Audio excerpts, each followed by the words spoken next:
Welcome back to our channel. So today in this video we are going to discuss about how to change country or location on your Omi TV.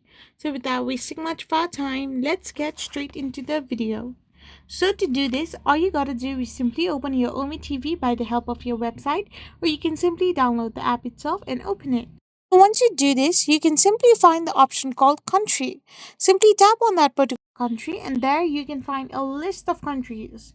So as I'm currently from Nepal, I am being showing Nepal. So if you want some people from all around the globe, or if you want people from different kind of locations, here I'm choosing like India.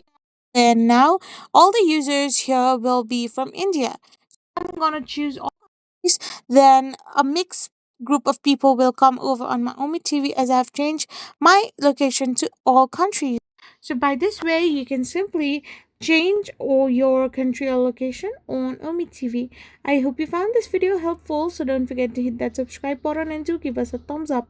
We will be back again with more informative videos. Thank you for watching.